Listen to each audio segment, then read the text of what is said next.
You know what I'm making the film about? No. About anti-Semitism. Anti-Semitism, what's that mean? It means when people hate the Jewish people. No way, man. The Jewish people control the world. Yeah? Of course.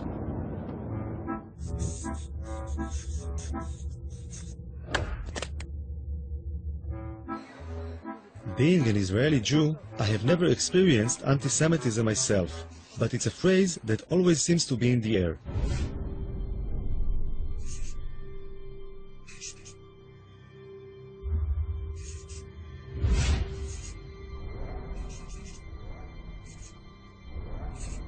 Three words seem to appear over and over again: Holocaust, Nazi, anti-Semitism. Living in a country that was founded to give the Jewish people a safe place to live in, I found this really disturbing. So I decided I wanted to learn more about the subject. Ladies and gentlemen, This is Abe Foxman, the head and face of the Anti-Defamation League. I have been lucky to have survived by miracle the Shoah. Very nice, very good. The ADL is the biggest organization in the world fighting anti-Semitism, with a budget of over $70 million a year. Abe Foxman has become the symbol of the fight against anti-Semitism in the world today. I thought he might be able to open some doors for me. So I asked him to help me out with my film. Abe Foxman was very welcoming. I think he liked the idea of an Israeli filmmaker taking an interest in anti-Semitism, and he agreed to give me unprecedented access to his organization, which has its headquarters in Manhattan. He's doing a film, which I still don't understand what it is, but we said yes, yes, and yes. You're on the record. Got it. Okay? I'll be good. Okay? He's not going to hurt us. Great. On the other hand, he's a good journalist, okay? I'll take He care of wants it. to get, good stuff. Foxman introduced me to some of the senior staff at the headquarters. You can talk to him, too. Would you say the ADL is like the biggest Jewish organization dealing with anti-Semitism? Oh, yes, yes. In the world. Yeah, there's no question about that. Yeah, certainly in the United States, but I would say in the world. We have all of our 27 offices all over the country with their ears to the railroad tracks. It starts with an insult, a denigrating statement, and at the very top, what you have is genocide. And in between is every bad thing that can happen to somebody. This is my grandmother. She's over 90 years old, and she lives in Jerusalem. I decided to tell her about the film I am making. אני ישראלי, כן? אני אף פעם לא הרגשתי מה זה אנטישמיות. אז אני שואל מה זה בעצם, אני בא ומנסה להבין מה זה. נו, אז עכשיו אתה יודע מה זה? אני לומד. אתה לומד. זו הסבתא שלך יפהפייה, זו אני. Her family emigrated from Russia in the 19th century because of the strong Zionist ideology. The first Zionists came to Israel, or Palestine as it was then, because they thought it was the only solution to anti-Semitism. אנחנו ציונים נלהבים. אנחנו לא נחליף את המדינה ולא נחליף את העם בשום פנים ואופן. לכן כשמדברים על דברים כאלה, זה פוגע. זה מרגיז. איזה דברים? על יהודים, על אנטישמים, על הדברים כאלה. אבל הם אומרים שיש שם הרבה אנטישמים. איפה שמה? אז למה הם לא באים אם יש אנטישמים? אם יש אנטישמים, למה הם לא באים? עד שירגו אותם. מה? אז למה באמת הם לא באים? למה הם לא באים? הם אוהבים כסף, יהודי אוהב כסף. יהודי זה רמאי. יהודי זה רמאי. והוא עושה שם כסף, למה לא לבוא פה ולעבוד, אם הוא יכול לעשות שם כסף בלי לעבוד? למה לא? שם הם לא עובדים? הם לא עובדים, זה שאני אומרת. שם יש להם כסף בלי לעבוד, פה אם יעבדו, יצטרכו לעבוד. איך יש להם כסף בלי לעבוד? אה? איך יש להם כסף בלי לעבוד? איך עשו כסף? ריבית, מלווה בריבית, ובתי מרזח פה, ויין פה, וזה שם. זה הם יודעים, יהודי יודע את הפוילשטיק האלה. יהודי יודע את הפוילשטיק האלה. אני אומרת לך, אני היהודייה האמיתית. לא כסף מסמבר אותי, שום דבר לא. אבל את מדברת כמו האנטישמים, שאומרים על היהודים שהם לא עובדים והם עושים... לא, אני לא מדברת. אני אומרת, הם רוצים להיות שם, שיפסם עד שאולי יבוא מישהו, היטלר אחר ויהרוג, ותמיד יברחו. מה?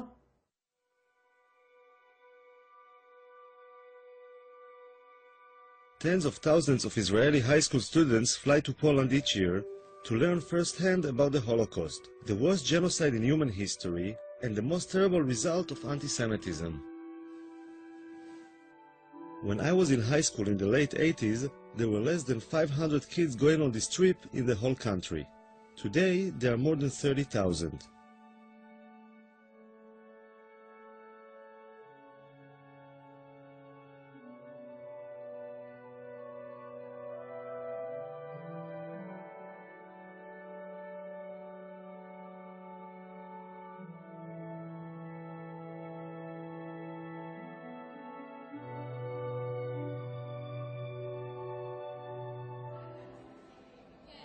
I decided to join them on their journey and their initial preparation, which takes place in Yad Vashem.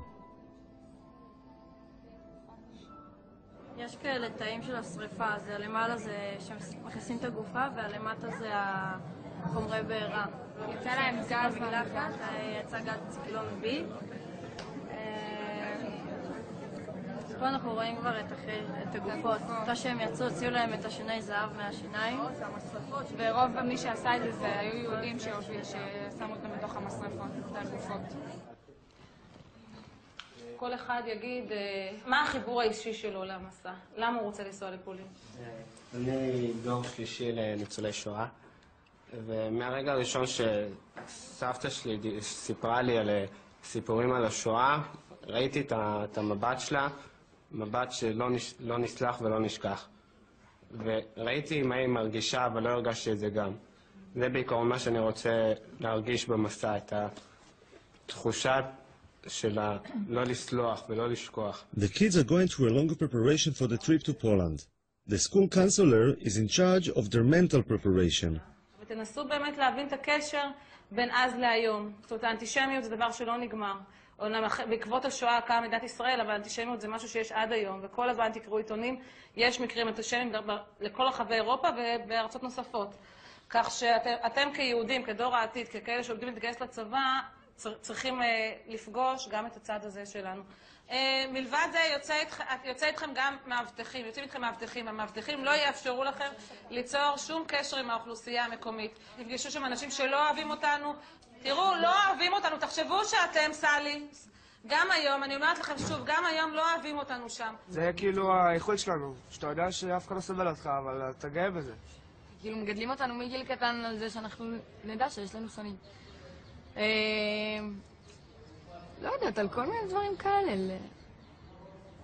ובעצם כשהילד יודע שיש לו שונאים,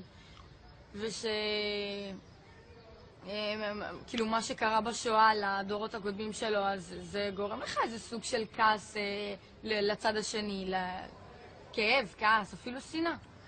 כולנו יודעים ששונאים יהודים. זה משהו שגם גדלנו איתו כזה, תמיד כזה השנאה ואנטישמיות. תמיד אני לא זוכרת שפעם לא הייתה אנטישמיות. זה יחזק בי את הישראלית שבי, את הציונית שבי ואת היהודייה שבי. אין ספק. Yediot Achronot is the most popular and influential newspaper in Israel. I'm curious about the people behind the reports of anti-Semitism I read on a daily basis. אני יודע, זה מגוחך שאני אומר את זה, אבל לכולם בעייתיים. צרפת היא אנטישמית, גרמניה היא אנטישמית, המדינות בדרום אמריקה הן אנטישמיות. אני לא רוצה לדבר על המדינות המוסלמיות, זה לא מדברים בכלל. הם למעשה כולם. ליטא נשארה אנטישמית, כל המדינות הבלטיות, אבל גם המדינות במערב, אנגליה היא אנטישמית. אומרת, הם כולם אנטישמים, רק כאמור, יש שקטים יותר ויש בוטים יותר. ולמה אני בכלל צריך להיות אובייקטיבי? הם היו אובייקטיביים? כלפינו לא, הם גם לא היו אובייקטיביים. מה זאת אומרת הסיפור הזה? אבל בתור עיתונאי זה... אין דבר כזה בתור עיתונאי. בוודאי שלא, לא במקרה כזה. בוודאי שלא במקרה הזה.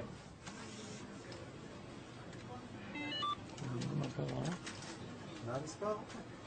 172,345. זה מספר שאתה לא תשכח. אני הולך איתו כבר 65 שנים. אבא היה באושוויץ 1, אני הייתי באושוויץ 3, ואמא הייתה באושוויץ 2 בבירקנאו. Noach is over 80 years old and is making sure that the future generation of reporters will be just as committed as he is. ירידה זה פחות כותרת מעלייה? פחות. אז עלייה זה טוב. עלייה זה לא טוב, עלייה זה רע. עלייה זה טוב לעיתון.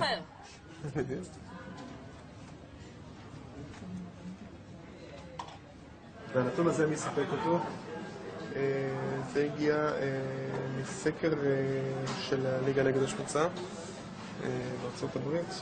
בהחלט שווה לתת לזה מקום די נרחב בעיתון. The headline in the Israeli paper was quite worrying. I wanted to see how the Anti-Defamation League actually fights anti-Semitism. How is he?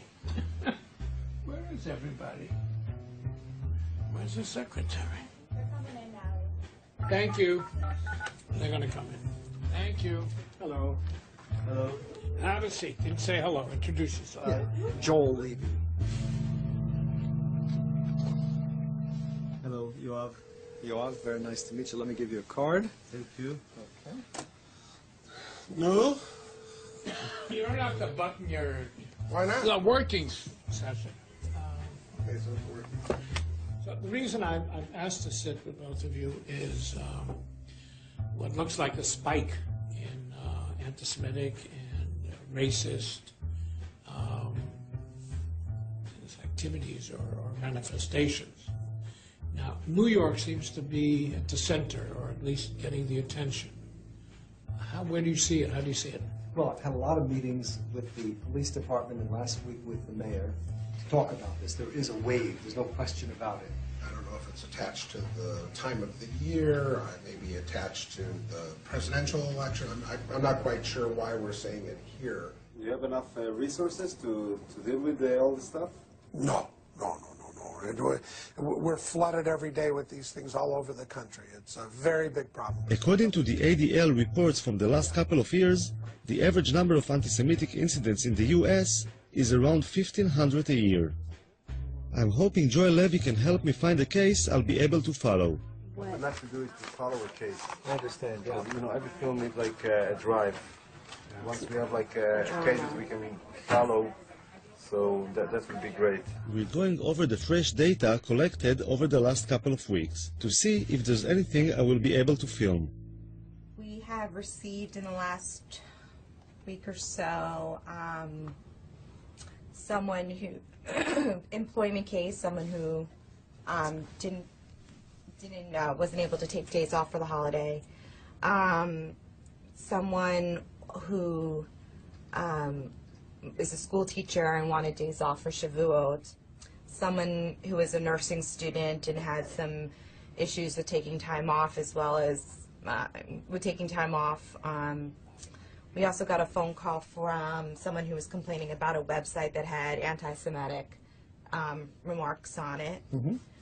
Someone who was complaining about an article in the newspaper who they thought had anti-Semitic undertones.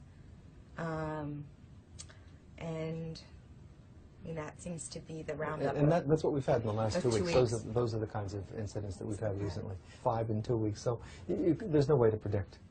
There wasn't anything suitable from the last 2 weeks.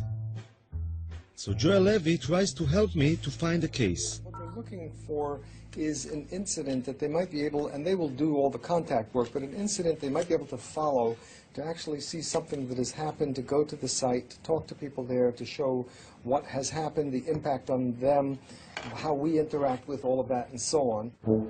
Assemblyman Hickind has a lot of Jewish voters in Brooklyn, and he suggested a case for me. You know, I had a very interesting case. Just last week, a woman went to a funeral not too far from here, thousands of people, and she heard a police officer on the phone say something to someone else, something very derogatory about the Jew something to somebody. This woman was at the funeral. She heard this. She was so upset. She wrote me a letter. I could show you the letter. And she called me. Yeah. Okay. Is this the only letter? Yeah. Okay. You want me to read part of it to you? Actually, you could look at it. I overheard a very disturbing conversation that a policeman had on his cell phone. I heard him say very loudly, I wasn't even standing close to him, quote, "I'm just finishing this Jewish shit." Sorry for using this kind of language, but this is the exact quote. I was so offended by the vulgar language, which is never appropriate, etc. And she goes on. I made it that the police officer called the woman. He apologized on the telephone.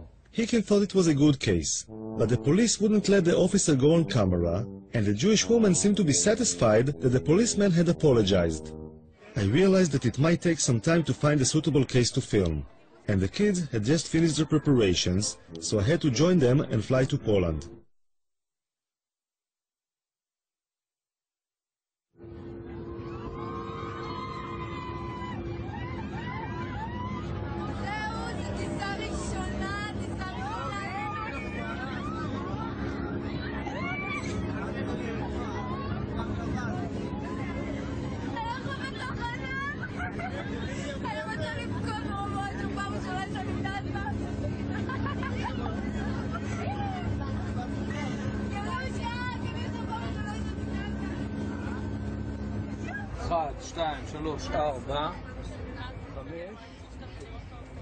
The man with the blanked out eyes is an Israeli Secret Service agent, whose identity we are not allowed to reveal. ועכשיו קורה איזה מצב ששומעים איזשהו פיצוץ, לא משנה כרגע מה שאני מבקש דבר ראשון, כולם לשבת או לשכב אפילו במעברים כמה שיותר מהר, בסדר? Traveling around Poland today, it's hard to imagine what it must have looked like over 60 years ago. But the guides help the kids to visualize and feel how it was under the Nazi regime. יסמין, את תהיי מבחינתנו המודל של אמא של דנקה, את תיכנסי מתחת למדרגות שם ליד העצים ואנחנו נצלם אותך. ילדה בשם דנקה, שהייתה גרה כאן, אוקיי? והגרמנים היו זורקים פה את היהודים מהחלון. היו זורקים אותם, ואתה יודע, היו מתחבאים. אז אפילו שהבנתי, אמא שלה נתפסה, והיא ניצלה. מה היו עושים הגרמנים? היו זורקים אותם מהחלון פה, אתה רואה? תסתכל. היו זורקים אותם, ואת החפצים שלהם, והיו מחפשים אותם, כי היהודים היו מתחבאים מתחת לרצפות ובארונות. אני כאילו דנקה עכשיו.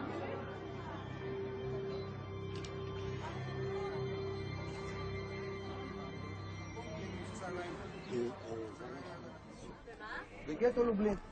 גטו יהודי בעיר לובלин. Израиль? No to mógł Izrael, ale tam gadasz po angielsku. Ja myślałem, że z Chin jesteście. Kto gada? Izraelcianie? Pytam się skąd, a dopiero jak powiedziałem z Izraela, no to powiedziałem, że tak. English? הוא מדבר רעות על ישראל, הוא אמר שאנחנו כלבים. הבנתי. בואי כבר, מה את מדברת עם אחד כזה? רוני. למה איתך נתחיל לדבר? רוני.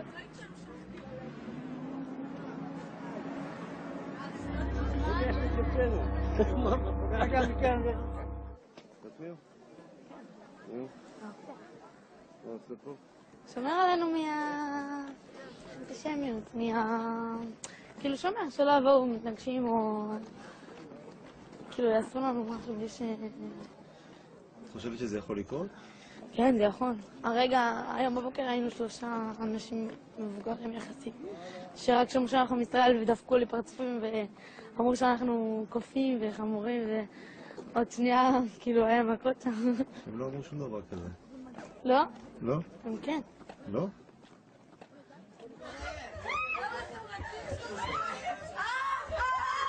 to your rooms right now. Right now, go to your rooms. Right now. Go to your room. What happens here? What are you משהו doing? מעניין? Excuse me. We are not club. We have some other guests here. I know that the kids, but you have to understand us. We have some other guests here. They're coming down and then they are staying there. We won't pay for it. Although the days in the Poland trip are long and exhausting, the kids still have a lot of energy when they get back to the hotel. Quiet, okay? But close the window and stay in your room, okay? למה אתם לא יוצאים? לא קשור לעייפות, מה, הייתי יוצאת. יש ניאו-נאצים, כאילו פה בפולין, שיש סכנה, יש לנו סכנה, כי נגיד הם יכולים לדפוק לנו בדלת בלי שנדע מי זה, ויכולים להתחיל לזרוק דברים מהחלון. זה מה שנגיד הסבירו לנו בארוחת ערב, הביאו לנו תדרוך, שתכלס אנחנו לא במדינה אוהבת, אנחנו במדינה יחסית עוינת. נגיד אם יגלו איפה אנחנו עשינו לנו פה הפגנות בחוץ, או אבנים זרקו עלינו, ונגיד לפני שבועיים נכנסו לי פה שיכורים כאילו ניאו-נאצים, התחילו לדפוק פה בדלתות וחיפשו יהודים. ככה כאילו הסבירו לנו אתמול בארוחת ערב. מי הסביר? השב"כ, תשמע, זה דפוק, אנחנו אוכלים בשרה, פתאום בבית יש לי כמה דברים בשיא העדינות. אתה רואה כזה אחד כזה, אשכנזי חמוד כזה, פתאום מתחיל לדבר איתך על ניאו-נאצים וזה, כולם היו בשוק, לא יכולים לסיים את האוכל. סך הכל בשביל הביטחון שלנו, אז כאילו, אסור לנו לצאת, ישר אחרי ארוחת ערב אנחנו צריכים להיכנס לחדרים. למה? כי הם אנטישמים. הם לא הכי אוהבים אותנו. בדיוק. ישר אנחנו נכנסים לשדה תעופה, זה כולל שם חיילים, הולכים כמו במשטר הנאצי. חיילים הולכים לך כזה ישר כזה, יש להם כזה פרצוף כזה רע כזה. האלה שדפקו לנו את הדרכונים שלנו, נראה כמו קציני אס-אס. As the kids were facing anti-Semitism in Poland, or at least feeling that they were, a case was reported in Brooklyn that seemed suitable for the film.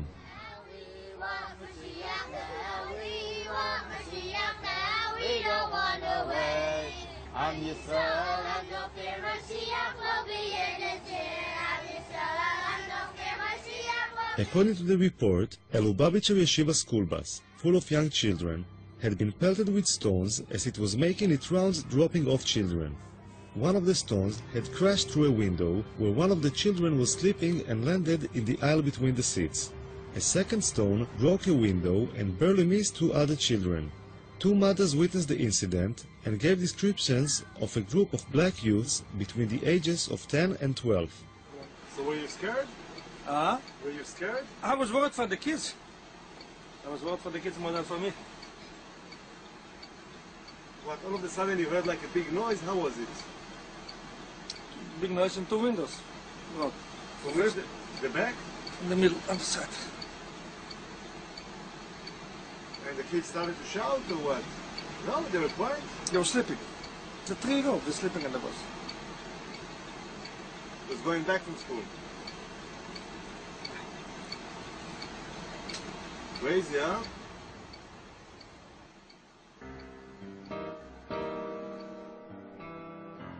Crown Heights is a mixed neighborhood of Jews and blacks. In 1991, there was a lot of tension between the two communities, leading to the Crown Heights riots, which went on for 3 days and resulted in many casualties. This is Binyamin Lifshitz, the local reporter in Crown Heights. Maybe put your arms like, you know. Folded? Yeah? I'm not a poster boy. He was the first to report the incident. Not a big, strong guy. See, where the rocks went into the bus over there. Wait, can you go back to that? And, I mean, most of the crime incidents in Crown Heights are targeted at Jews? Yeah, it's always been known throughout the course of history, Jews are soft targets. We've been the victims of so many major incidents, genocides and catastrophes and Holocausts and everything. It's just the way we are. We've always been victimized. When a black guy sees two people walking down the street, a black person and a Jewish person, his choice to attack someone will not be a black person. Because a black person, you never know. What is that guy? Does he carry a knife? Does he carry a gun? A Jew is a soft target. It's always been known like that, which is why we always encourage to walk in pairs, which is why we don't walk so much outside, like at night, so to speak, alone.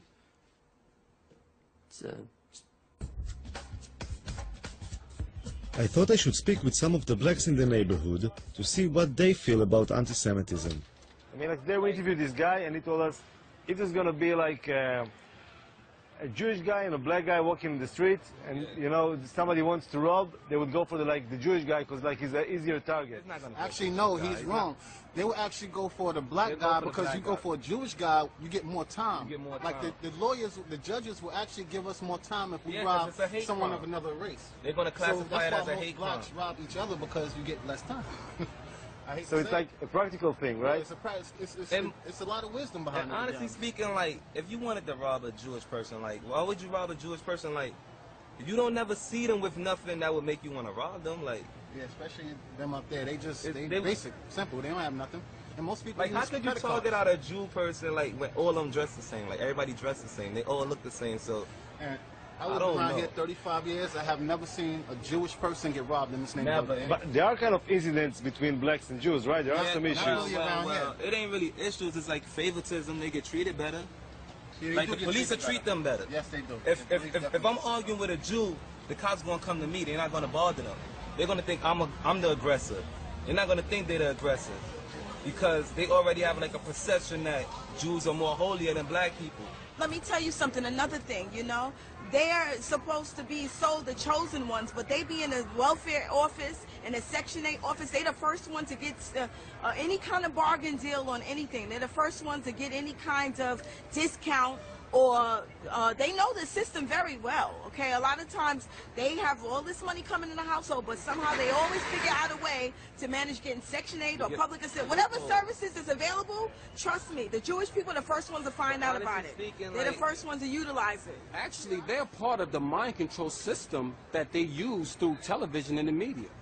The higher-ups. That right there is in a book called The Elders of the Protocols of Zion. That was in like 1898. They was talking about how the Jews will use TV and media and propaganda to control the world and take over the world. So little things like that just, oh man. Who wrote that book? It was a Russian who wrote that book too.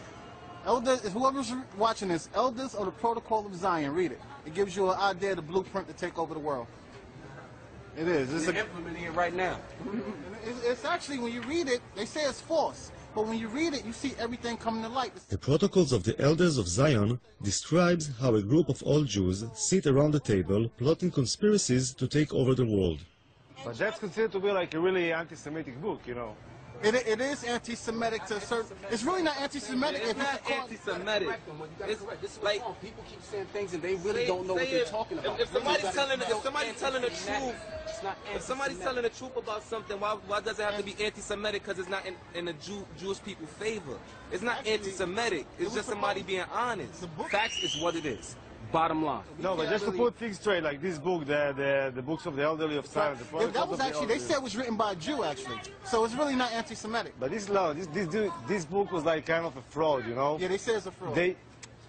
There wasn't such a thing, you know, it's like a bunch of people sitting together running the world, you know? This is kind of bullshit, but you you know? said that's bullshit? That is not true. This is like a false book. That's not bullshit. As far as like a bunch of people sitting together running the world.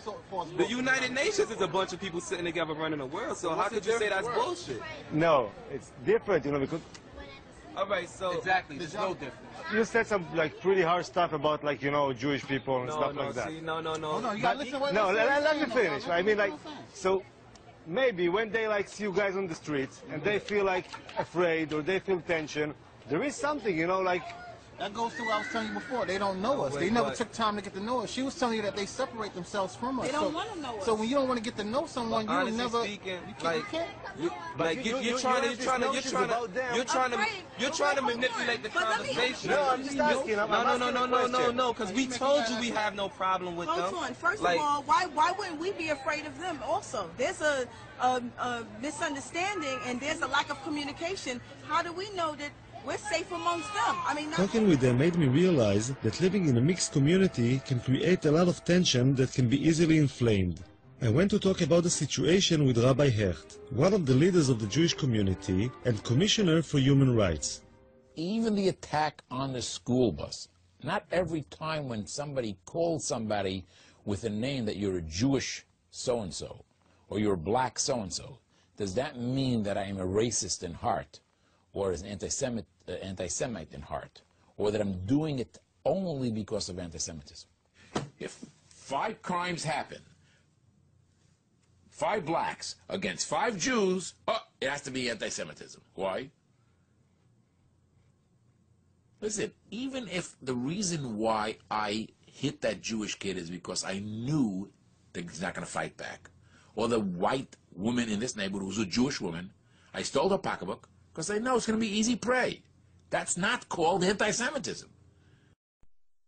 Now, again, you want to put it into some category and lock the guy up for a longer period of time because he saw a weak woman that he grabbed it. But again, I think we have gone a little too far. Many of the anti-Semitic incidents reported by the ADL happened to Orthodox Jews, since they are the easiest to spot. So I was pretty surprised by Rabbi Hecht's response. Let me tell you guys, I am suspicious when a guy makes a living from a particular situation. So if there's a particular film crew that make a living from blood, that's right, I'm suspicious every time they show blood. If a guy is created only because of anti-Semitism, I'm nervous about his reports. Are they accurate? He has to create a problem because he needs a job. So you're saying, like, I mean, the ADL is not like a credible organization, or? I really can't pass judgment on other organizations, so we'll leave it that way. I'll be politically correct. But listen, clearly the ADL has been responsible in certain areas to flare up things as much as they've helped. Of course, having said that, now I'm on the ADL's blacklist now, so Mr. Foxman is not going to come to my home for dinner. But what should I tell you?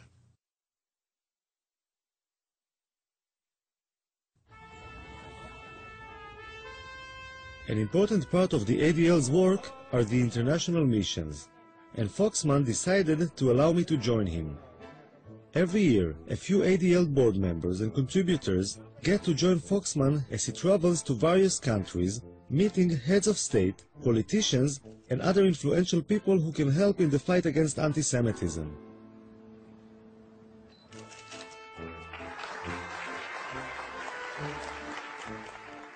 It's like an organized tour, but apart from visiting museums and other tourist attractions, the chosen ADL members get to join Foxman in taking an active part in the struggle against anti-Semitism. You have to debate what is proportionate when someone attacks you. You are serious people, and you're here for serious business, and you're going to see the Holy Father, and everything the ADL does is serious business. The police escort along the way made me realize I was traveling with some pretty important people. I'm seeing the Pope tomorrow. Rodi Friday. Oh. Good job.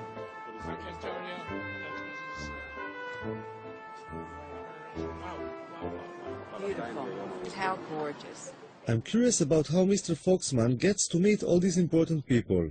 Why would all these ambassadors, politicians, and heads of state take the time to meet him? It's their perception of the power of the Jewish community, which is one of those sides of the anti-Semitism.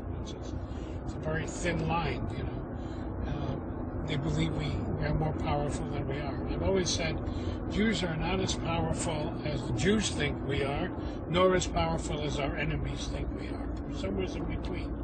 But they do believe, to some extent, that we can make a difference in Washington, and we're not going to convince them otherwise.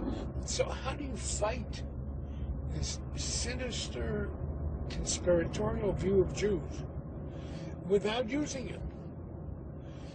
Look, when the United Nations comes to its General Assembly, we meet with 40 heads of state, foreign ministers. Why? I think I got it.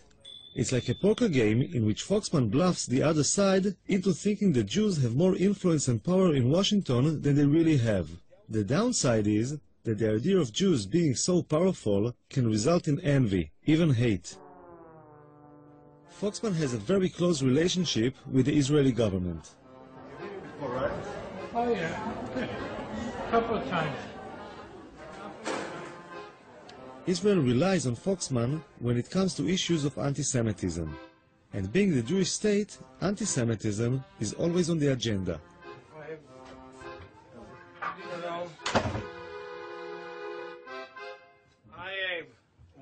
I wanted to ask you, since we met last, about the issue of Venezuela, because I heard voices kind of saying it's not so bad, and Latin America is not so bad, but I'm not convinced. And the question You have is good reason not to be convinced. It is getting worse. Right.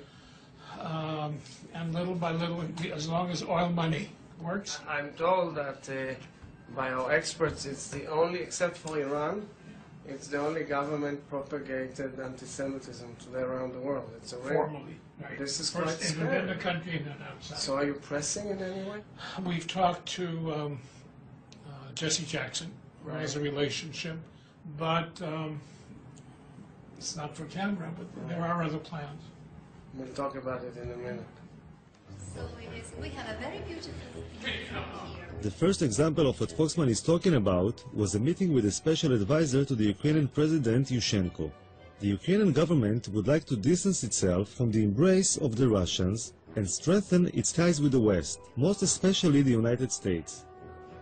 They believe that the Jews can become their allies in the US Congress. We come to celebrate your democracy, but we also come with mixed feelings. The history of the Jewish people in this country is primarily one of tragedy. We would like to see a more active, a more aggressive approach to dealing with issues of anti-Semitism. It took a long... Foxman is concerned about the Ukrainian government's comparison of the famine in the Ukraine before World War II with the Holocaust. The one thing that you need to be sensitive about is not to link it. The following. Be careful that it not be played as your genocide, our genocide, because that will be counterproductive on all sides. We, of course, respect Holocaust, and I understood your message, and we try to be very, very diplomatic. Here it is. I was impressed by the way Foxman handled the meeting, but it also raised some questions for me.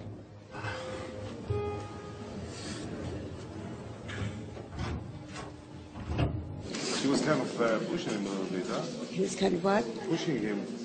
Yes, of course. It's always like that? Yeah? Of course. I wasn't sure how bringing up things that had happened over 60 years ago had any relevance to fighting anti-Semitism today. In order to combat it effectively, I think that you have to take responsibility for anything that happened in the past and then reach the present and then go forward. With your husband, when you quarrel, sometimes you need to give some slack to get what you want. No? You always I bring start? up everything from the past, 50 years, what his mother did. Absolutely not. No, that's not the American Jewish way. I don't know about the Israeli Jewish way. Give them the guilt trip. That's it. Absolutely. We need to play on that guilt.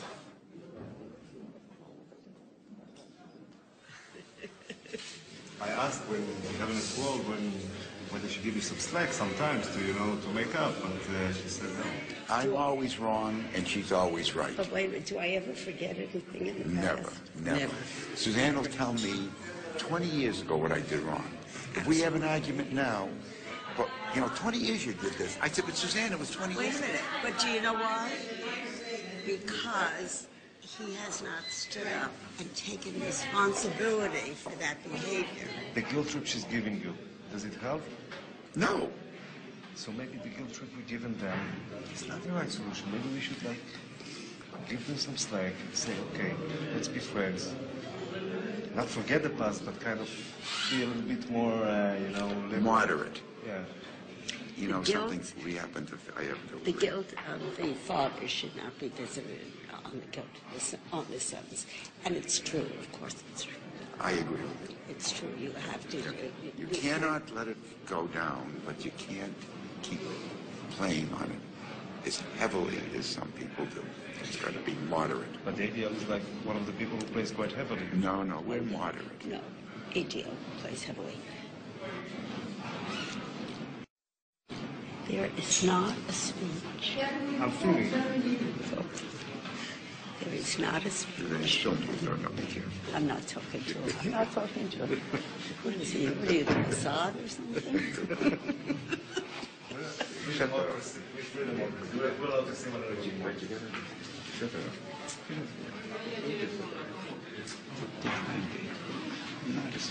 I was fortunate. I'm passionate, believe me. Not quite as much.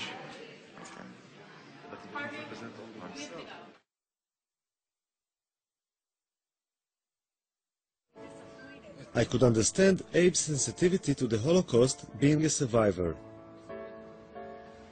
and was moved by the support he received from the ADL mission members.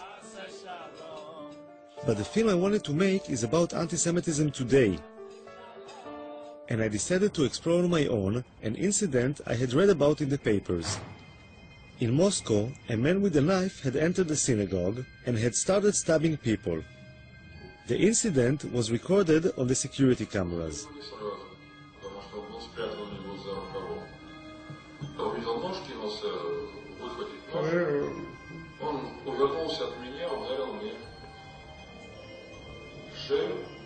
Раздались истерические неестественные крики, как убивает человека.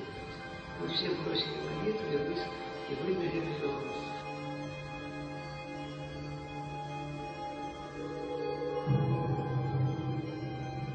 The stabbing was a shocking reminder of what anti-Semitism can be.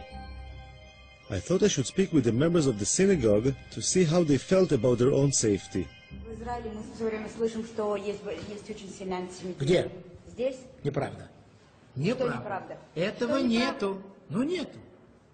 Ну нету, понимаете? Нет его. Потом, понимаете, почему говорят в многие Израиле? евреи сами виноваты. Вот представляете, вот он работает на заводе. И он плохо работает. И его не двигают по службе, не продвигают, карьеры нет. Он говорит, это потому что я еврей. Я говорю, ну я же тоже еврей, а я главный технолог завода. Как же тебя-то нафиг, тебя антисемитизм, а ко мне нет? А почему в Израиле говорят, что здесь очень сильный антисемитизм? Ну что-то надо говорить. Ну что-то надо говорить, как-то себе надо оправдывать. И все свои неудачи в жизни человек это объясняет. Вот я был еврей, вот меня притесняли, вот мне не давали дорогу. Ну хорошо, ты приехал в Израиль. Там тебя никто не притесняет. Что ж ты здесь не продвинулся? I didn't understand. How come these religious Jews, who go to the synagogue every day and are such easy targets for anti-Semites, don't seem so concerned about their personal safety? I decided to ask the local rabbi in Kiev about it. The truth is that for some reason secular Jews are more worried about anti-Semitism than religious Jews, if you noticed. It's not that way. It's just that on their agenda of being Jewish, anti-Semitism is not part of being Jewish for an Orthodox Jew. Part of being Jewish is not fighting anti-Semitism. Part of being Jewish is practicing Judaism.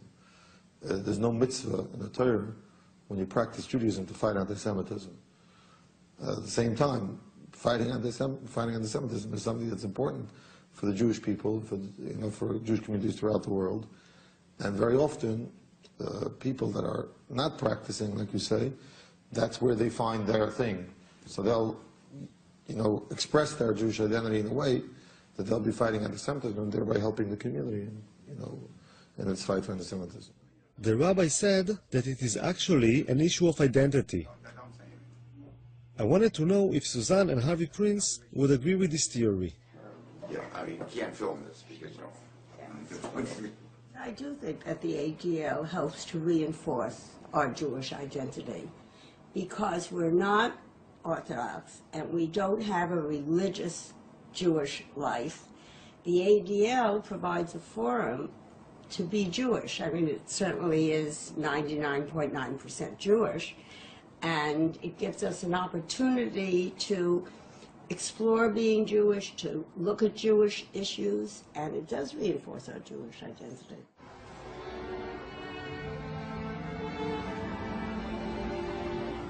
Babi Yar, in the suburbs of Kiev, is a mass grave in which 33,771 Jews were shot after digging their own grave over the course of just 2 days in September 1941.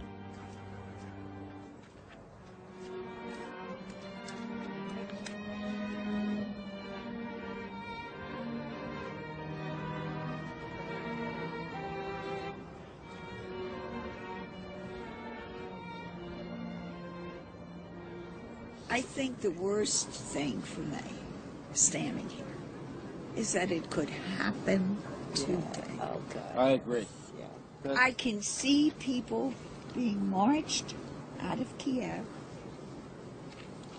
and shot Marilyn, by some people who would decide that's the thing to do.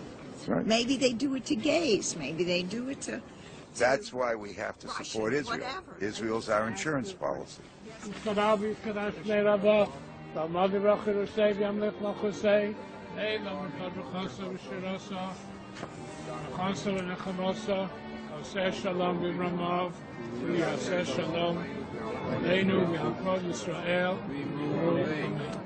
was a question of the continuing existence of Israel, would you move to Israel? Yes, in a minute. Good for you, I think to say. In a minute. Because as far as I'm concerned, without Israel, there isn't a safe Jew in the world. That's the way I feel. I agree. I agree. So you have two people who immediately move to Israel if you have a problem. Right. If Israel needs, you have two people I right there. joined the army. They wouldn't take an old lady, but I would be there. I'd roll bandages. He's I asking, don't know. he's asking a question, the journalist. Does that mean that you're more loyal to Israel then? No, of course not. That's right. So how do you like coexist these two notions? How do I like what? How these two notions coexist? The fact that Easy. You love your children, you love your husband.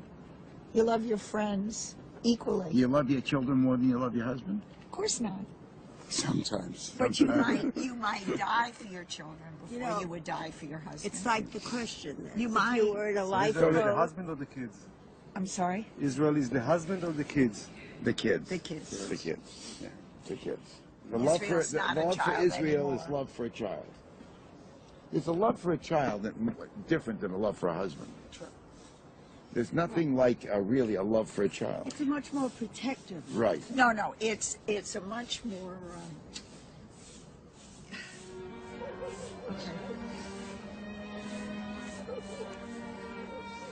According to the ADL mission members, Israel is a child which needs their support, but is also their insurance policy in case something terrible should ever happen again.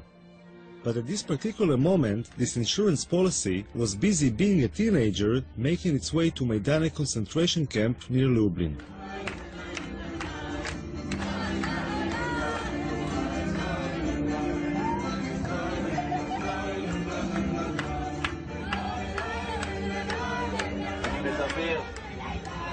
אליי, אני רוצה לראות את הרצינות דרך העיניים שלכם. אנחנו עוברים לשלב הבא של הרצינות, השלב הבא של תשומת הלב, אנחנו מגיעים למיידניק.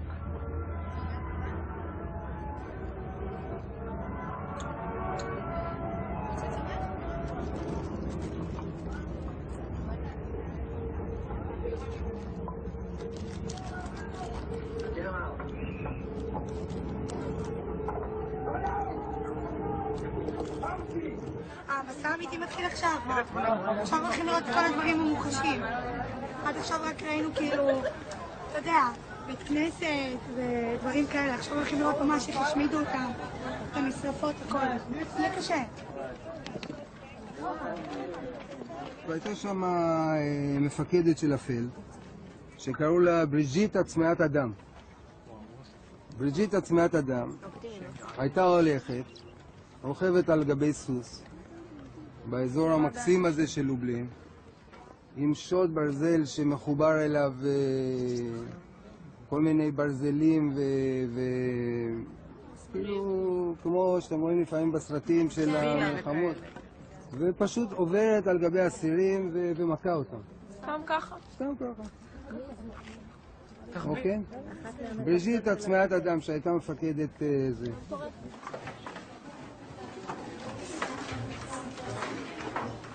עכשיו, כמו שהסברתי קודם, שליש מהנרצחים פה נרצחו בגז, ושני שליש פחות או יותר נרצחו על ידי התת-תנאים שהם היו צריכים לחיות פה. לכו על זה.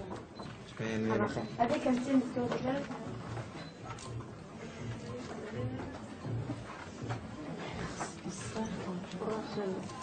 תמיד.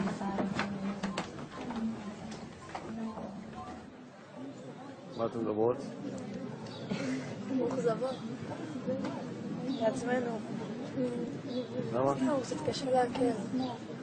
כאילו, אנחנו מסתכלים על זה, אני אישית מסתכלת על זה ואני לא... קשה לי להבין איפה אנחנו נמצאים. עדיין. זאת אומרת, רואים אבל לא מפנימים.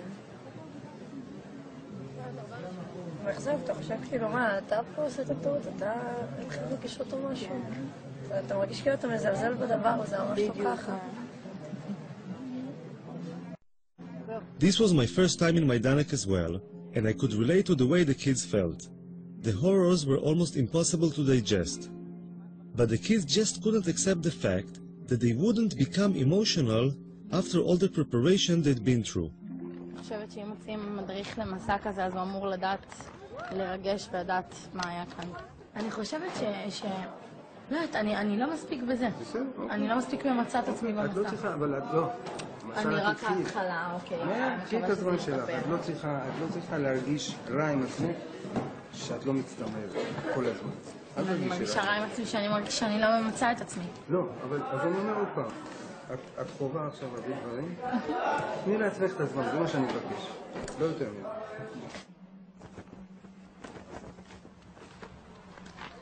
ובאמת אני נותן לך טיפ שתמשיך לעקוב אחרי הגברת בהמשך.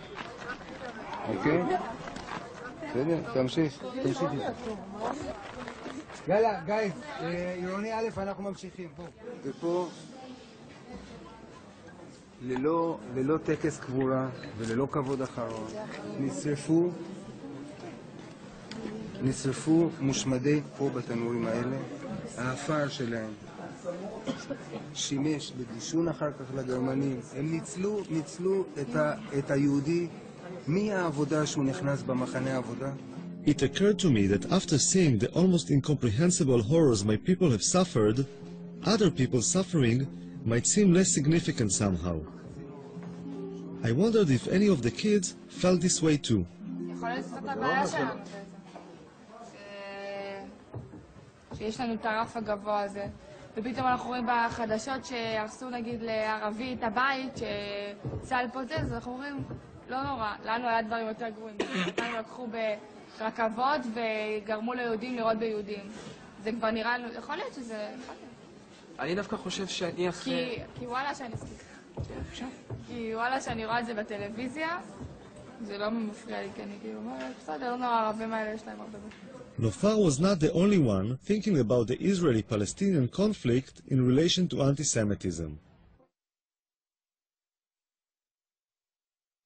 Professor Norman Finkelstein, a Jewish academic from DePaul University in Chicago, has written a book called The Holocaust Industry, in which he accuses parts of the Jewish establishment of making cynical political use of the Holocaust. Dr. Finkelstein, you have some visitors? Whenever Israel faces a public relations debacle or comes under pressure to resolve the Israel-Palestine conflict, they start up this extravaganza called the new anti-Semitism. As it's usually understood, anti-Semitism means an irrational hatred of Jews, born simply of the fact that they are Jewish. But that's not what's going on. Here it's a hostility born of the fact that the state which claims to represent them is engaged in quite brutal violence. I'm sure lots of people I meet have this, what you say, deep down inside, they have this kind of queasy feeling about Jews. I'm sure that's true. But did it have any real substantial repercussions on me in life? The answer is just no. There's a kind of pathological narcissism, navel contemplation. When you are the richest, wealthiest, most successful ethnic group in the United States, you've got the world on a platter, and you sit around and you're talking about anti-Semitism. It's just kind of shameful, I think. At the time I first interviewed Finkelstein, I didn't realize what a controversial figure he was in the eyes of the Jewish establishment. Finkelstein, the son of Holocaust survivors, has been labeled a self-hating Jew, a Holocaust denier, and a madman. I had interviews stopped at the very mention of his name. I know if you Google Norman Finkelstein and Holocaust denier, nowadays you'll get about 10,000 websites. Well, if I'm a Holocaust denier, I would have to be certifiably insane. I would have to be clinically insane. Because, given who my parents were, for me to be denying the Nazi Holocaust, I'd have to be clinically insane. So you have to judge for yourself. You may disagree with me, but is it your impression that I'm clinically insane? Now, if you think I'm not, then you have to wonder, why are those 10,000 websites saying that? Recently, there's this talk about the new anti-Semitism, which is very related to Israel. And I've been heard that from Jews outside of Israel, saying Israel is the cause that anti-Semitism is now, that we are suffering from anti-Semitism. Well, I would say that is nonsense. That comes from insecure Jews. I think people use Israel as an excuse to rationalize and legitimize, because in many places of the world, anti-Semitism is not acceptable. It's not polite, it's not proper. But if you can camouflage it, if you can find a platform of a news event, of a political discourse, then you use it. And we find every time there is conflict in the Middle East between Israel and somebody else, the level of anti-Semitism spikes. Why? Because the anti-Semites come out of their woodwork, and now they can express themselves in their anti-Semitism in what they consider a legitimate, licensed way. Strangely enough, Foxman and Finkelstein agreed on one thing, which is that most anti-Semitic incidents nowadays fall under the category of new anti-Semitism. The difference is that Foxman says that anti-Semites found a new target called Israel, to which they could express their anti-Semitism. While Finkelstein believes that saying that is a cynical misuse of the term anti-Semitism. But attacks on the ADL seem to be coming from all directions. So today in America, there are two professors who are saying that Jews are more loyal to Israel than to America. Mearsheimer and Wald. See, this is what Mearsheimer and Wald. Mearsheimer and Wald.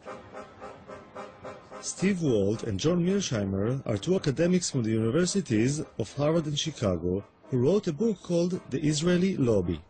They claim that there is a lobby in the US whose role is to support Israeli policy even if this policy goes against the interests of the US. The role of the ADL in this lobby is to silence those who criticize Israeli policy, saying they are actually anti-Semites in disguise. Walt and Mearsheimer were invited to Israel by Gush Shalom, a left-wing Israeli organization whose head is Uri Avneri, a former parliament member and a peace activist. I was very happy that they accepted our invitation and agreed to come here.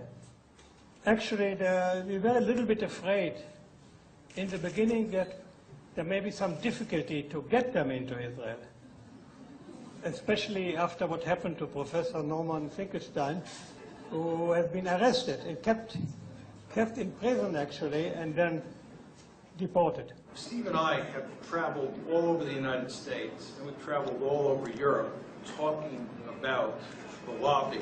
I have honestly been struck by how little evidence we've come across of anti-Semitism. This is not to say that we don't run into lots of people who are critical of Israeli policy and shake their head at what the Israelis are doing. אבל לנו כישראלים זה לא טוב שיש לנו בעצם את הלוד הזה מאחורינו שם? תושבי ישראל שגרים פה בעצם. קודם כל, שאלה מאחורי מה?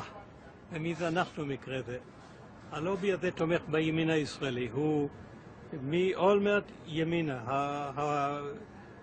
חביבם הוא ביבי נתניהו, וימינה מביבי, מעבר לביבי נתניהו, הימין הכי קיצוני. כאשר הייתה ממשלה שמאלית כאילו, היחסים היו רעים מאוד. ההתלהבות צנחה. כוונות מאחורי הארגון הזה הן כוונות טובות, לא באנטישמיות זה מטרה טובה. אני כבר לא יודע, אני לא בטוח. אני לא יודע מי משרת פה את מי. אנחנו אותם או הם אותנו. אנחנו מכתיבים להם מדיניות או שהם, כמו שאמרת קודם, או שהם מכתיבים לנו מדיניות. אף אחד מהם לא לוחם באנטישמיות. הם לוחמים נגד ביקורת על ישראל. זה שני דברים לחלוטין שונים. כמעט שאין אנטישמיות באמריקה, זה אגדה. אין, ממש אין. לו הייתה, גם השדולה הייתה מתנהגת אחרת. אין. התופעה הזו שנקראת אנטישמיות היא קיימת רק בתקשורת הישראלית, ועל ידי כל מיני פונקציונרים יהודים בעולם שהם מתפרנסים מזה, שהם לוחמים באנטישמיות. איפה יש אנטישמיות? אין כלום. בעולם ישראל מצבה של היהודים באמריקה, מצבם לא היה כמו היום. מה, אנטישמיות זה המצאה ישראלית? המצאה יהודית? אנטישמיות? אנטישמיות היום? מידה רבה כן. כל אחד פוחד מאנטישמיות בגלל הזיכרונות ההיסטוריים, והיהודים מפוחדים תמיד. באמריקה היהודים, כמה שהם חזקים וכמה שהם מושלים באמריקה למעשה, הם פוחדים מהצל של עצמם. כל רגע, אחרי כל עץ, מסתתר אנטישמיות. בולשיט, אין דבר כזה. אנטי-ערבים, אנטי-מוסלמים, אנטי-שחורים, אנטי... מה שאתה רוצה. אנטישמים? פשוט אתה צריך זכוכית מגדלת למצוא אותם, ויש כאלה שהולכים עם זכוכית מגדלת, כמו שרלוק הולמס, ומוצאים אנטישמים. Abe Foxman's spokesman, Ari O'Sullivan, was the last person I expected to see at the event. What was he doing here? Look, Abe, they mentioned the ADL a couple of times in their talks, and like I told you, they were false, these things. And I went up to Walt, but he was surrounded with people. I said, listen, I'm from ADL, Ari O'Sullivan, and those two things you said about the ADL are incorrect. I got a lot of interest from the foreign press. I don't know about the Israeli media, though. Was there Israeli media here? אני מהליגה נגד השמצה. הזכירו כל הזמן, ADL. אתה מהליגה. אני הדובר של הליגה. מי אתה? אתה בארץ? כן, אתה מגוש. אתה מגוש שלו? למה הגעתם אותו? את מי? את שניהם. זאת אומרת, למה הבאנו אותו? אנחנו חושבים שמה שהאנשים האלה עושים זה פשוט פעולה הכי מבורכת שיכולה להיות. לא לגבי השמצה או לא השמצה. לגבי אי פעם להגיע למצב נורמלי ומאוזן באזור הזה. יש לכם כסף להביא אנשים כאלה פה? כי אמרו לי שגוש שלום זה ארגון קטן, שולי כזה. קטן. אבל את הקצת כסף שיש לו, הוא מנצל לדברים החשובים ביותר. והדברים החשובים ביותר זה להגיע סוף סוף אי פעם לאיזשהו פיוס בין הפלסטינים לבין היהודים במזרח התיכון. והדרך היחידה לעשות את זה, זה לגרום שהמדיניות של מי שתומך בישראל, לא משנה מה היא עושה, שהמדיניות הזאת תתחיל להיות קצת יותר נורמלית. זה לא מקרה שהאנשים האלה הוציאו ספר שכל העולם רעש ורגש בגללו. I don't know if the whole world was shaken by Walter Mearsheimer's book, but the Jewish establishment certainly was. Why do two such established, credentials, respected academics engage in such a shoddy piece of work on what subject? At the annual ADL convention, the Israeli lobby book was the center of attention. In the Foreign Office in Israel, there was a 3-day convention dealing mostly with the issues raised in the book The Israeli Lobby. Never before had the question of whether anti-Semitism and anti-Zionism are the same thing seemed so important. Experts and speakers from all over the world said the same thing, that those who attack Israel are doing so simply because they are anti-Semites in disguise. We thought people who would hate us, who would be our enemies, would be thugs and lunatics yelling kike, and instead they're soft-spoken college professors explaining to us how we have the apartheid state. We were unprepared. So let this conference draw a line in the sand. If you're an enemy of the Jewish people, then we will fight you with all our might for ourselves and for our children and for our children's children. Who would we be if we did not? And we will prevail.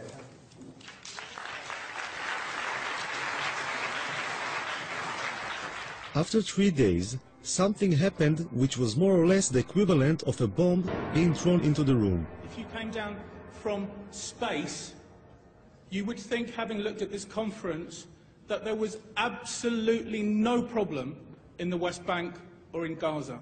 One element of the reason why so many people around the world are angry with Israel is because of the continuing settlement and occupation of Palestinian land, and because Israel, which has state power, has not done enough to end the occupation.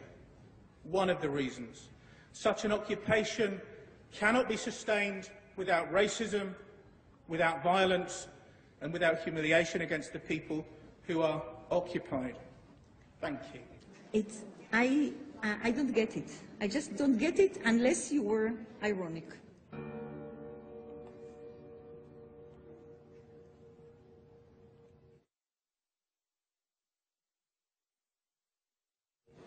David, yes.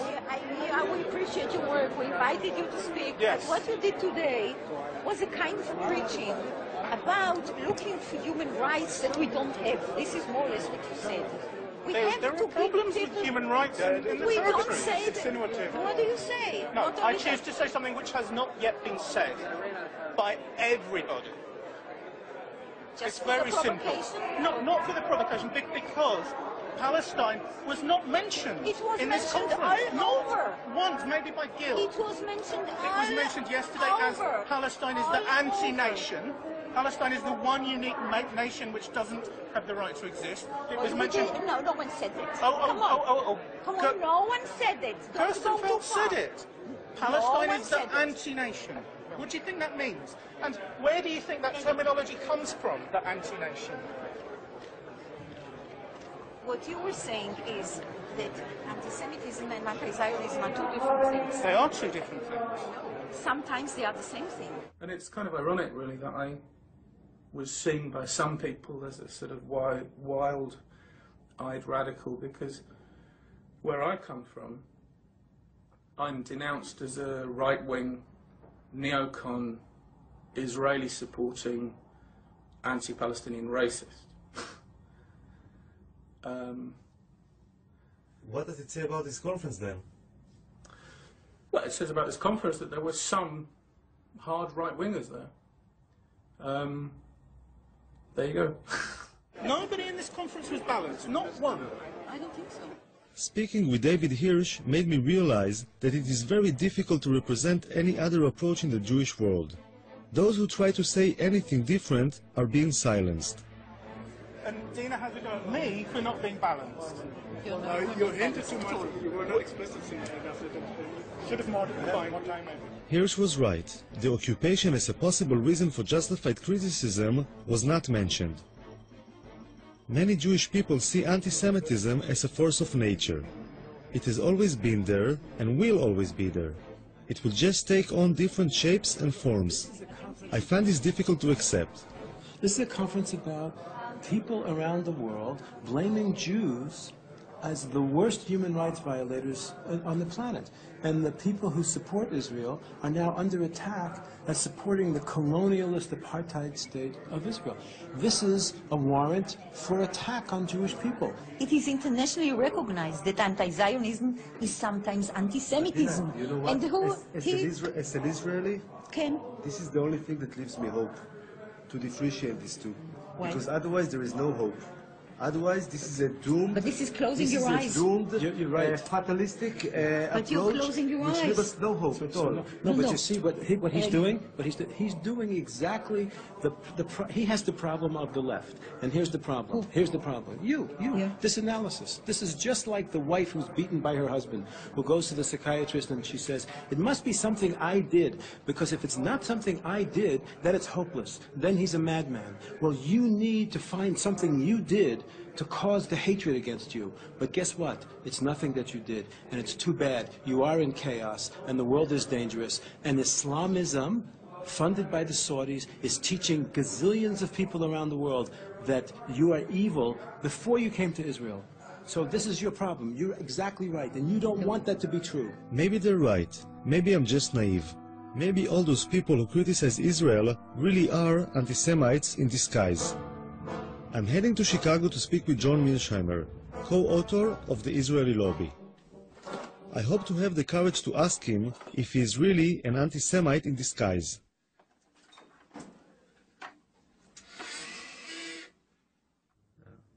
But did you kind of took a few minutes to question yourself when you've been blamed as being anti-Semite? Did you try to think about it between yourself and yourself, I don't know if you have this expression, within yourself, did you take some moment to think maybe some of it was influenced by something which is, could be interpreted as anti-Semitism?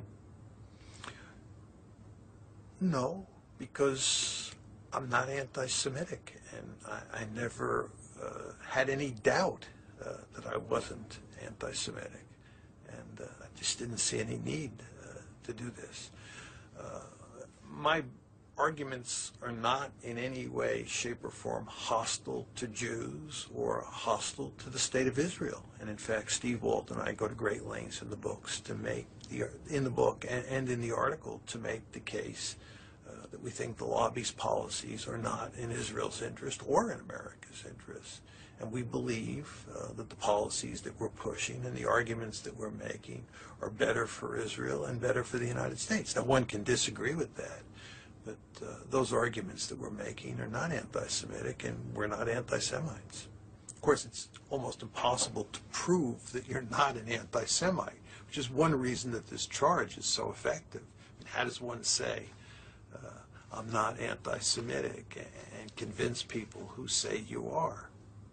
My best friend is right, that's what you end up saying, that my best friends are Jews. And some of my best friends are Jews, and of course this is not a very convincing argument. In fact, it's an argument that's almost guaranteed to lose. There's no question that anti-Semitism has been a poisonous and potent phenomenon over time. And there's no question that someone like Abe Foxman, who grew up as an infant and a young boy in Europe during the Holocaust, is going to be affected by that history of anti-Semitism. They say that eventually it's bad for Israel as well, not only for the United States, but this policy eventually will be bad for Israel as well. But that's not their goddamn business. Who the hell asked them to decide what's good for you? You know, who are they? Who are they who come to a judgment what will provide safety and security for you? Keep in mind, that's not their business. Look, I have an obsession in this place with one thing, which we need to find a way. The latest battle Abe Foxman had taken upon himself against the anti-Semitic Polish dolls made me realize that his devotion to Israel is only part of the overall picture. Traditional Jew, I would say even stereotypic Jew, holding a bag of money and a zloty. It's a good luck charm to buy people if they go into a new house or business, because the Jews are so good with money. It is disgusting. It is disgusting. And now, in the economic crisis, you want to know how serious Jews and money is? Jews are money. Is that what you want? But somebody's good with money. It's not a bad thing, You know what? We're in Auschwitz. Those are the things that paved the stones to lead to Auschwitz. Because if Jews have money, you can get rid of the Jews, you can get their money. What kind of a good thing is that? Foxman is like a very sensitive radar for Jewish issues. The memory of the Holocaust is always in the background, like a warning sign of what can happen if things are not dealt with at the right time. I want to ask you a question. Look over here. Do you see a Holocaust coming? It's crazy. There's so much hunger, so much starvation in the world. So many people are suffering. And you want me to get excited about some idiot painting a swastika somewhere? Finkelstein lost his job at the university because of what he claims was pressure from the Israeli lobby. Then he was denied entry to Israel because he was, as the authorities described, a security hazard, which being Jewish himself is probably unprecedented.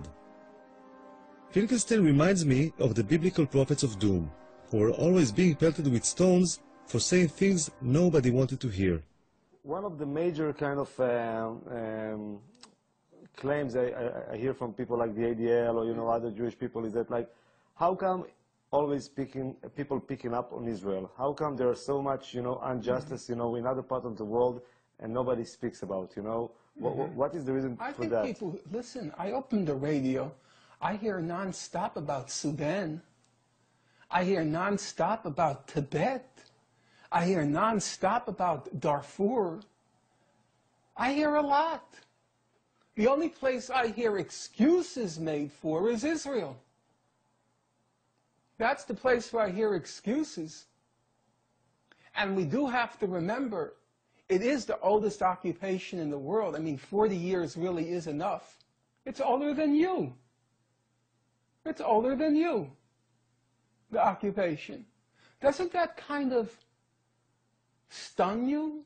The irony is that the Nazi Holocaust has now become the main ideological weapon for launching wars of aggression.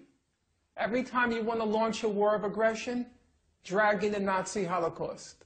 It's the suffering then used as another pretext or excuse to humiliate, degrade, and torture the Palestinians.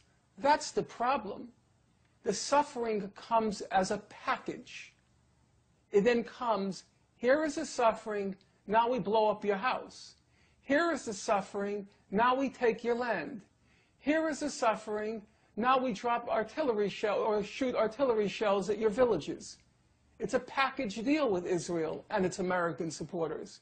It's not just suffering, it's suffering which is then wrapped in a club.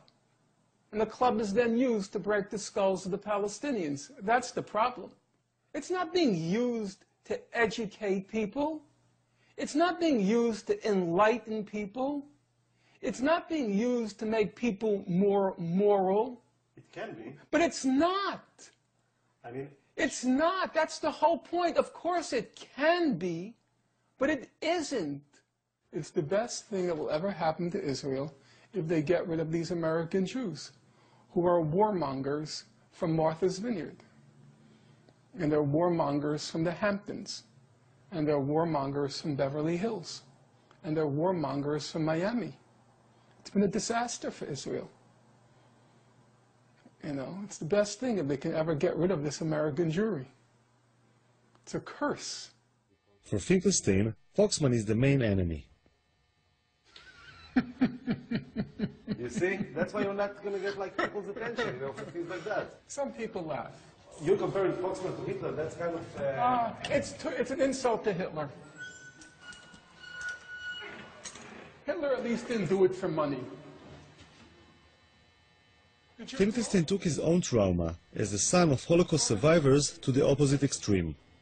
When I asked him if he had any sympathy for the Israeli victims as well as for the Palestinians, he compared Israeli casualties to the German casualties in World War II. You're funny. I have to tell you, you're funny. You come from a society in which everyone calls everyone a Nazi, right? They called Rabin a Nazi, Ben-Gurion called Jabotinsky a Nazi, Jabotinsky called Ben-Gurion a Nazi, Begin called Ben-Gurion a Nazi. They all said, each of them said, one is worse than Hitler. That's the whole language of your society. It's also the language I grew up with. You know, everything in my house, the food worse than Auschwitz. The clothes worse than that. That's the house you grow up in. And all of a sudden, you get so pious when they go like that. Your whole society is like that. Why was Rabin? You don't remember when they made Rabin with the SS before he was shot? And then you all of a sudden get so pious. I just think about like how people... Because of what? Because of Abe Foxman? We have to be pious with Abe Foxman? A hoodlum and a thug? I'm just trying to think how other people will perceive it. You know, for myself, you know, you can go and do it all day long. You know. I did it with you. You're an Israeli. Yeah, but it's on film. You know, it's on film. You know, other people will see it afterwards. Then take it out. That's why you're an editor. No, that's obviously, you know, should stay in the film. You know, I'm that's... fine. You think I care? You think I care?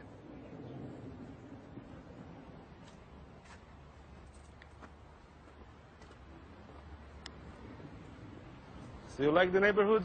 Very much. Look at the breeze.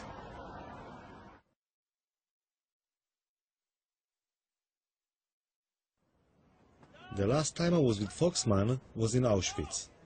The Israeli army sends its officers on a Poland trip similar to the one the kids are going through. This year, for the first time ever, an ADL mission became an integral part of the Israeli Defense Force mission. Marching next to Foxman is the Deputy Chief of Staff, the second in command of the Israeli army. On Foxman's left is the Israeli ambassador to Poland.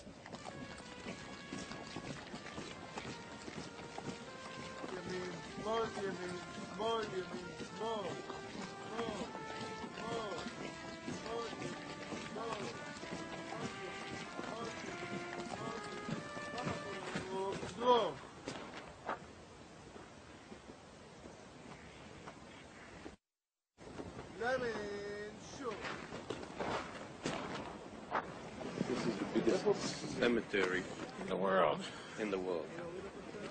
Poland? It's not the Jewish cemetery, but it's the biggest cemetery ever. 1.5 million Jews. But there are 3 million. Yeah, but this place was worse.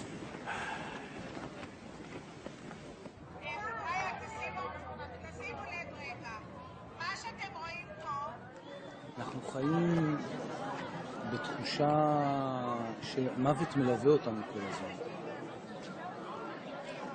והאם התחושה הזאת היא טובה או לא, אני לא יודע. כלומר, כל הזמן עוטפת מעלינו, ופה אתה רואה את זה באוש, שהפכו את זה לתעשייה. תעשיית המוות. הגרמנים התחילו עם זה, ואנחנו היום מנציחים את התעשייה הזאת. האם... אתמול אני חשבתי הרבה האם אנחנו, ואמרתי לך את זה בערב, בשיחה. האם מצעד החיים הזה זה דבר טוב או רע, כל המפעל הזה? אנחנו מנציחים את המוות, ואנחנו בכך לא הופכים לעם נורמלי. זה שאנחנו שמים דגש על המוות ועל מה שקרה, וצריך לזכור, אין, לא שום ספק. ואנחנו יותר מדי חיים בתוך זה, וזה גורם לנו לא להיות עם נורמלי, זה גורם לנו להיות עם... זה גורם לנו להיות... בה נרצחו 20 וכמה חבר'ה, פולנים, כאן בחצר הזו, אז אל תשבו על האנדרטה בבקשה.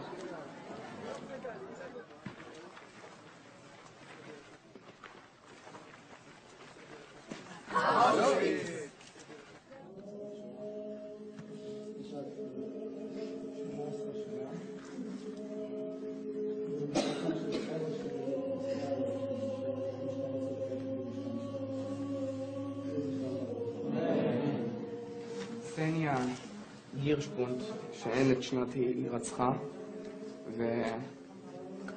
רוב הסיכויים שנרצחה בבית החולים בקייב על ידי הנאצים. יהי זכרה ברוך.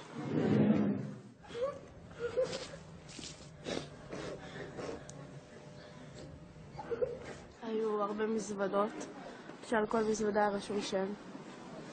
היו בגדים של תינוקות, כפפות, חולצות, מכנסיים. היה הרבה זוגות נעליים של ילדים ושל מבוגרים. היה הרבה סירים, גל חץ ונעליים, מברשות שיניים, כל רכוש קיומי כאילו בסיסי.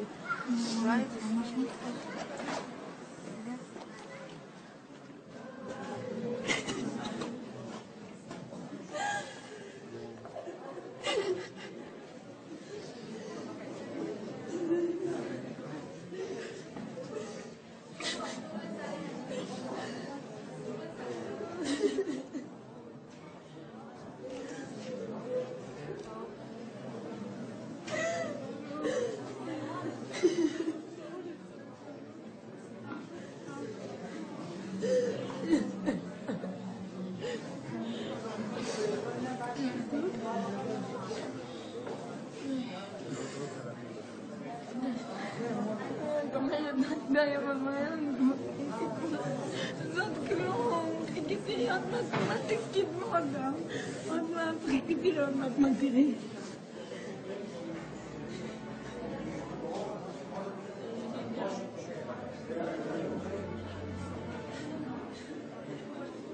זה עכשיו שרוצחים לך בגלל הנאום שלך, זהו, סתם בגלל הנאום שלך, לא עשיתי כלום.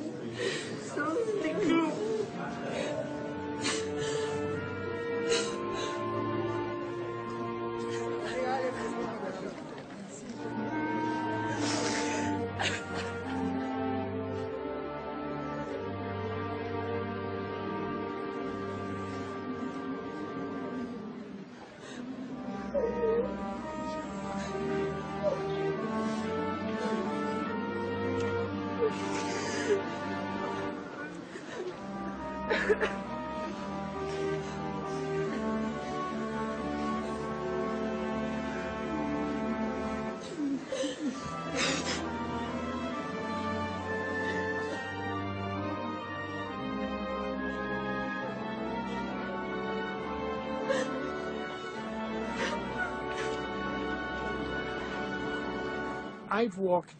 I've walked this road before, full of despair, full of anguish.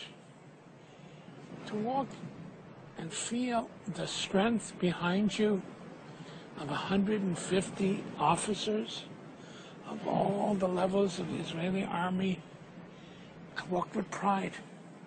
I walked with hope. I hope with strength.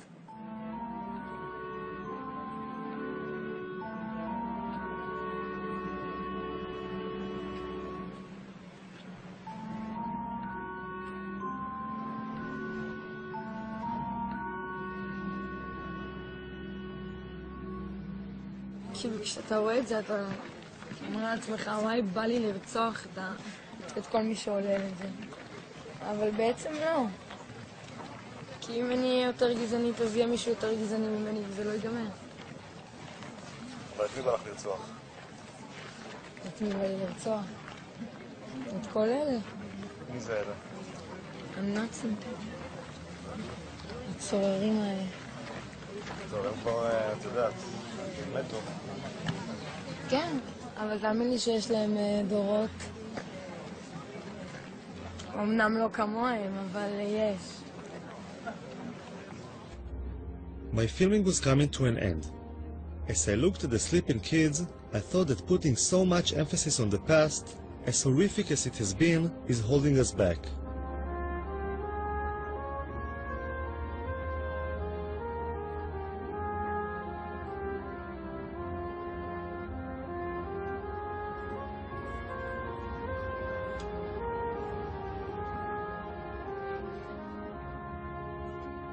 Maybe it's about time to live in the present and look to the future.